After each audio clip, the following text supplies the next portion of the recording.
Hello everyone and welcome back to my channel Crimeland. Today's case is the case of the Richardson family. The Richardson family consisted of Mark and Deborah, who were the parents, Jasmine, who was the eldest daughter, and the youngest son, named Tyler Jacob. As teenagers, they had been admitted to a rehabilitation center for drug addicts, and that is where they met and began their love story.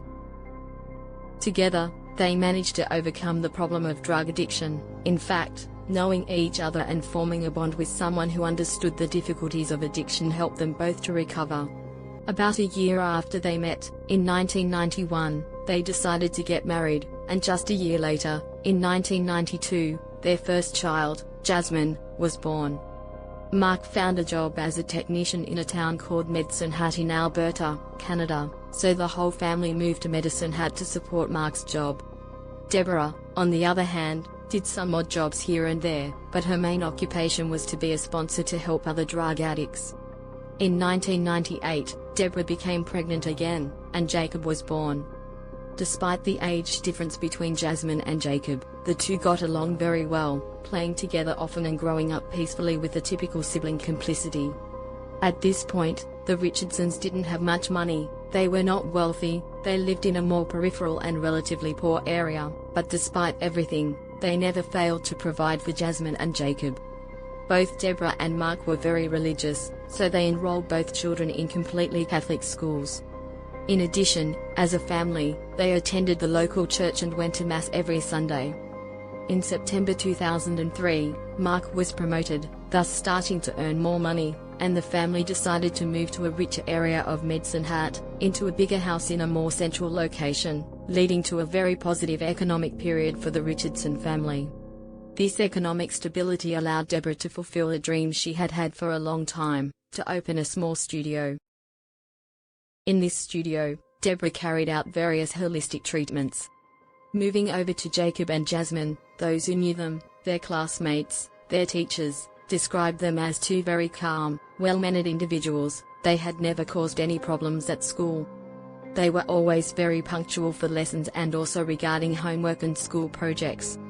In 2004, Jasmine, at the age of 11, began to go through a more rebellious phase. She started to embrace a sort of gothic, emo phase, although I'm not quite sure how it should be defined. She began to wear black clothes and to apply a somewhat gothic style of makeup. At that age, she also started to use social networks, such as MySpace and a site that was particularly popular at the time in Canada among punk-style individuals, called Vampire Freaks. Now, on these social platforms, Jasmine lied about her age, claiming to be 15 when she was actually 11. This thing went completely unnoticed, as, indeed, from the photos where she was made up and the pictures she posted, she looked significantly older than she actually was. Some of her friends from that time said that Jasmine seemed much older than she was, and when they went out, she usually got away with entering various venues since no one ever asked for her ID. Despite all this, her parents were not alarmed. They simply thought it was a different way for Jasmine to express herself. They believed she wasn't doing anything wrong and were unaware of her activities on social media and that she was posing as a 15-year-old. However, they didn't worry at all about her look and aesthetics. Obviously, on social media, particularly given that she posed as an older person, she met a lot of different people, forming friendships with individuals who were all much older than her. Remember, she was still only 11 years old. Clearly, the kids around 20 and the 11-year-olds typically had different routines. A 20-year-old usually goes out late at night, whereas Jasmine's parents did not allow her to stay out after a certain hour. So, Jasmine began sneaking out of the house at night to meet her friends, often attending punk music concerts, managing to sneak out of the house without being caught by her parents, often using the basement entrance. One evening, however, Jasmine's parents decided to check her room and realized she was no longer home. When she returned, of course, her parents were furious. They gave her the customary lecture that I think any parent has given to their child. Moreover, since both were former drug addicts, they had an immense fear that their daughter might somehow enter a strange circle and fall into drug abuse like they had. Thus, they punished Jasmine by forbidding her to go out and see her older friends. However, this only encouraged Jasmine to continue these behaviors even more. I think there's nothing worse to prevent an adolescent from doing something than outright forbidding them. Indeed, despite everything, Jasmine continued to sneak out of the house. The fact that she had been caught did not discourage her at all. She continued to sneak out at night. Thus, a very troubled period began, especially in the relationship between Jasmine and her parents. They started to monitor her much more than a typical parent would monitor their child because they had already caught her doing these things. Jasmine began to accuse her parents of treating her like a prisoner. She complained to her friends that she was no longer free to do anything. In the school that Jasmine attended, there was a figure who acted as a psychologist. They weren't actual psychologists, but they performed a sort of counseling role. So, every student could go to them to talk about their problems and share their thoughts. The person in this role at Jasmine's school later said, following all these events, that Jasmine had often spoken about her family situation at home and had filled out paperwork in an attempt to place herself in foster care with another family. You know, obviously, that if there's a minor who is subjected to any form of abuse at home, social services can take that person and place them in another family. However, that was not the case for Jasmine, as her family was entirely normal and her parents' concerns were perfectly reasonable. Nonetheless, Jasmine was certainly in a very unstable situation, both psychologically and family-wise. During this time, at a concert and through mutual friends, she met 23-year-old Jeremy Stanky. Jeremy had a decidedly complicated background. He was born into a family where both his mother and father had severe substance addiction issues. His biological father was indeed very violent, and with substance abuse, this situation was exacerbated. When Jeremy was very young, his father decided to leave, abandoning both his mother and Jeremy. His biological mother began dating another man who also had the same issues. This new partner was also quite violent, and he used to beat Jeremy and his siblings. Consequently, Jeremy certainly did not have a calm, serene, or happy childhood. Thus, as a young child, he began to use drugs, and in addition to this issue, he faced various other problems related to bullying. His family was very poor. They all lived, his mother, her partner, him, and his siblings, in a small camper. This was another reason his classmates bullied him. However, he liked to tell his friends that he was a 300-year-old vampire who ate people. I'm not sure if this was a fantasy he had as a kid or something he genuinely believed. He also gravitated towards a gothic style, both in clothing and makeup. At the age of 23, he found modest success with girls, particularly younger girls.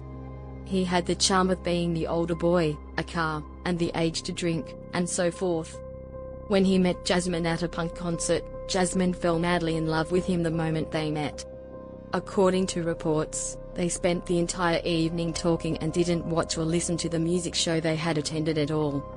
That night, besides exchanging numbers, they found each other on social media and continued their conversation for a few days. On February 6, 2006, they officially became a couple. Jeremy sent Jasmine an email asking her to be his girlfriend, and she happily accepted. At this point, I need to clarify that Jasmine told Jeremy she wasn't really 15 and was actually only 11, something that, apparently, did not stop Jeremy from asking her to be his girlfriend or continuing their relationship. With a boyfriend, Jasmine began to sneak out even more, which did not go unnoticed by her parents, who were keeping a watchful eye. This became another source of conflict. However, Jasmine's parents did not know she was in a relationship with an older boy. They thought she was still just seeing her friends. The last straw came one evening when Jasmine's parents had to go out of town for commitments, and Jasmine was left at home to babysit her brother Jacob, who was only 8 years old at that time. Jasmine said she would take care of her brother during their absence, but as soon as her parents left, Jasmine snuck out, leaving her little 8-year-old brother home alone. Poor Jacob tried to hold on, but eventually, he became scared. He was just an 8-year-old boy left alone in a house at night. At some point, Jacob called his parents, saying he was scared and was home alone. Naturally, the parents rushed home, and as soon as Jasmine returned, a huge fight broke out. As punishment, the parents decided to put Jasmine in isolation. They forbade her from going out with anyone and personally escorted her to school to prevent her from going anywhere. The issue, of course, was that Jasmine still had access to her computer and cell phone, and she continued to chat freely with her friends and boyfriend. Initially, the messages exchanged between the two were more light-hearted, the typical sweet messages of a young couple. However, gradually, these messages began to turn darker and more morbid. They exchanged messages like, "You are a beauty to my weary eyes. I miss you more than I miss killing people. Can we meet and kill people together?" To which the response was, "Killing people sounds fun, and yes, I also miss you so much I can't describe it in words. I love you." However, Jasmine's parents started to suspect she was communicating with someone via social media. So, they decided to confiscate her computer and phone, where they found everything. They discovered the conversations with her boyfriend and the social media profiles where she claimed to be a 15-year-old. There were also somewhat provocative photos. At this point, Jasmine's parents were truly at a loss for what to do and decided to talk to the school staff, especially the person Jasmine confided in, to find the best way to intervene and help Jasmine understand that what she was doing was extremely wrong. This point marked a change in strategy for the parents, as the prohibition approach they were using was clearly not working. They decided to allow Jasmine to go to a concert, but only if they could accompany her. Jasmine obviously did not appreciate this at all, but she missed her friends and her boyfriend, so she agreed to let her parents take her to the concert. At one point during the evening, Jasmine's parents lost track of her and began searching for her, asking her friends if they had seen her, but no one could tell them where Jasmine had gone. They started to look for her in the venue where the concert was held and found her cozying up with her boyfriend. Naturally, her parents intervened, understandably upset. They saw their 11-year-old daughter making out with a 23-year-old man and promptly labeled Jeremy as a person of adulthood with interests in minors. They prohibited him from seeing her, from being in contact with her, or being near her in any way. At this point, Jasmine's parents placed her under even stricter punishment. They took away all her devices, cell phone, computer, tablet. They thought they had managed to block this very concerning situation. However, Jasmine still found ways to contact Jeremy.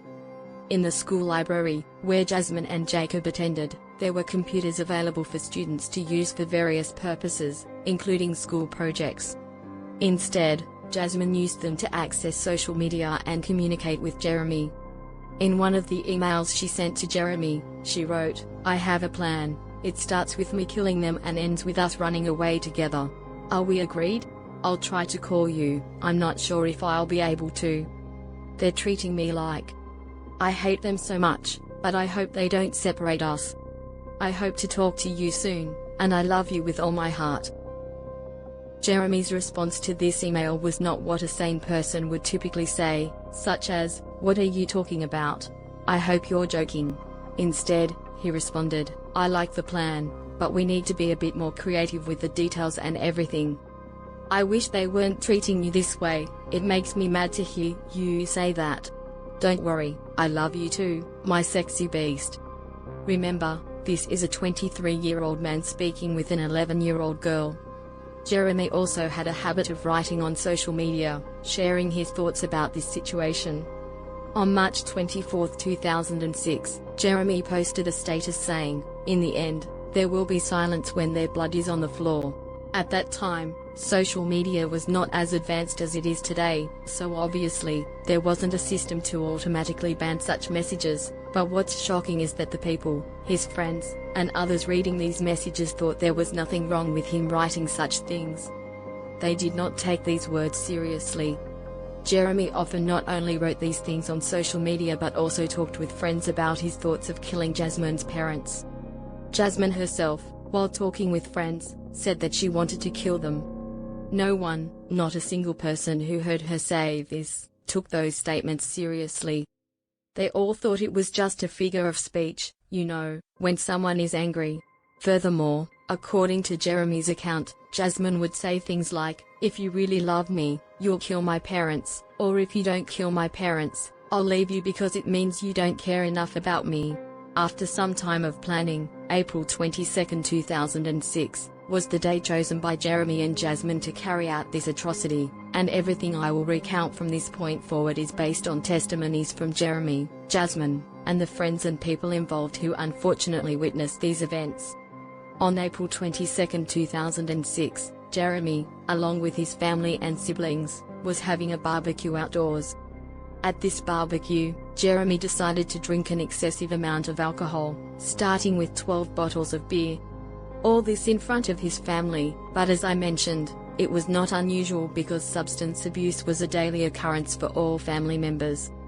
After consuming that significant amount of alcohol, he also did drugs and later claimed that he did this deliberately to gain the courage to do what he had to do. At around 9 p.m., he went to a friend's house and expressed his intention to kill Jasmine's parents, asking for help because he was unsure he could do it alone. His friend, however, did not take him seriously, thinking it was just drunken talk. After all, he was inebriated and high.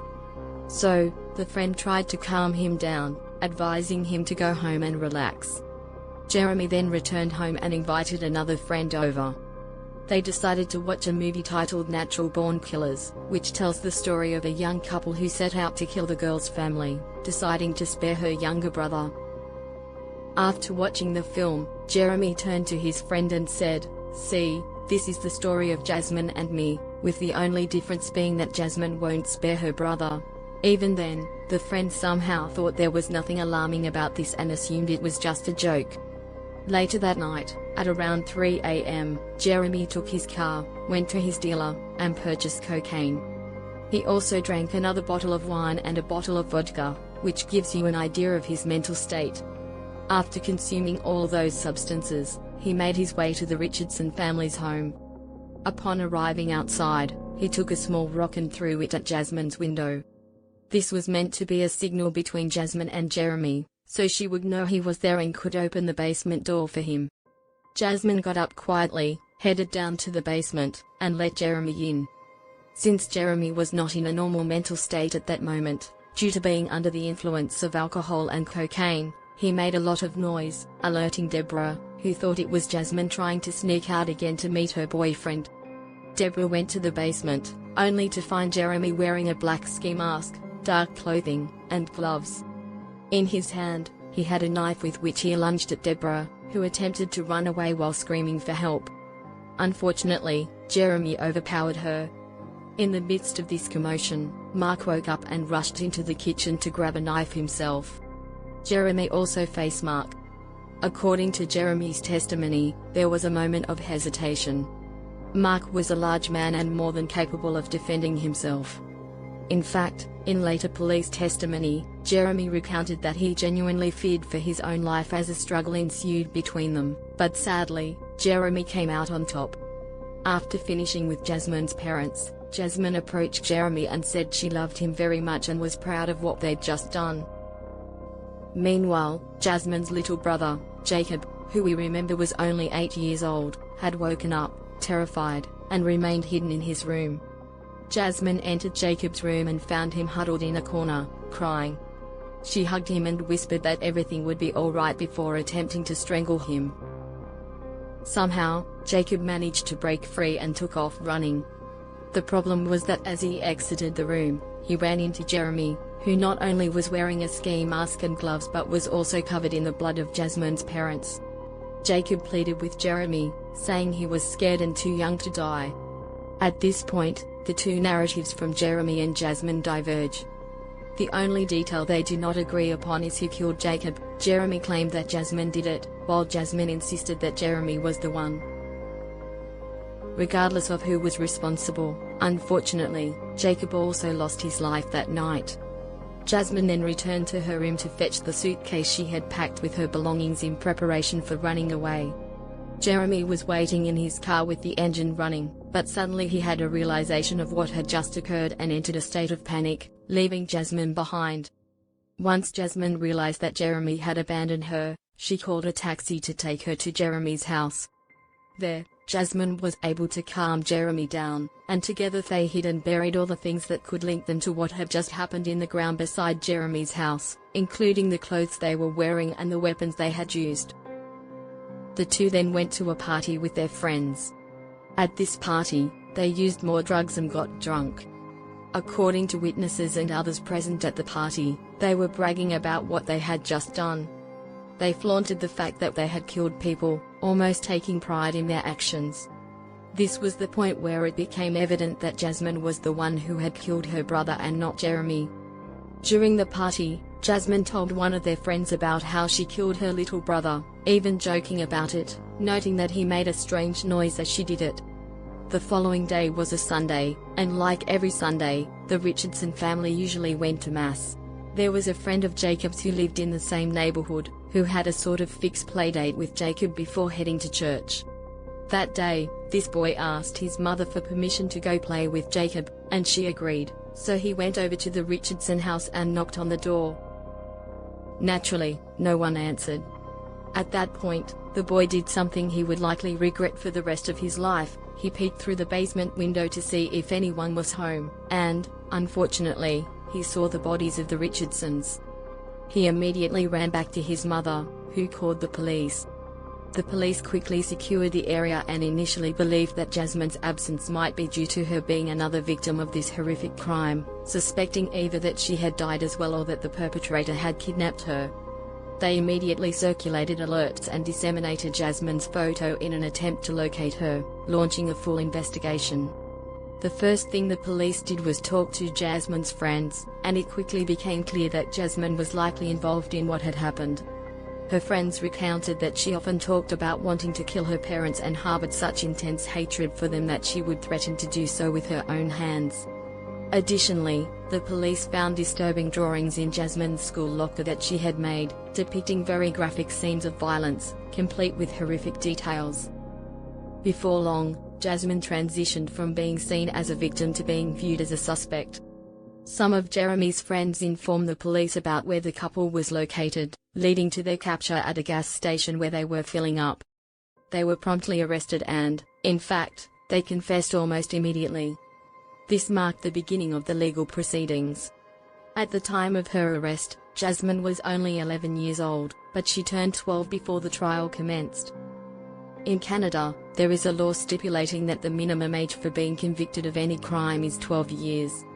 If a crime is committed under that age, no prison sentence or other punishment can be applied. For ages 12 to 14, the maximum sentence is 10 years of imprisonment. Thus, Jasmine was processed just in time. If she had committed the crime just 6 months or even a year earlier, it's likely she wouldn't have faced any charges at all. However, given she was 12 at the conclusion of the trial, she received the maximum penalty of 10 years in prison. Notably, she had already spent 18 months in custody during the trial, and of those 10 years, she would have to spend a minimum of 4 years in a psychiatric institution. In May 2016, Jasmine completed her sentence and was released as a free woman. Jasmine remains the youngest person in Canada to be charged with multiple homicides. Jeremy, on the other hand, being 23 years old, was prosecuted like any adult. Despite insisting that he was responsible only for the deaths of Mark and Deborah, he was convicted of all 3 murders, receiving 3 life sentences, 1 for each victim. This concludes today's case. Let me know what you think about this case in the comments. Remember to leave a like below and subscribe to the channel to support me, to support the channel, and to support these videos. We will see each other again with the next case.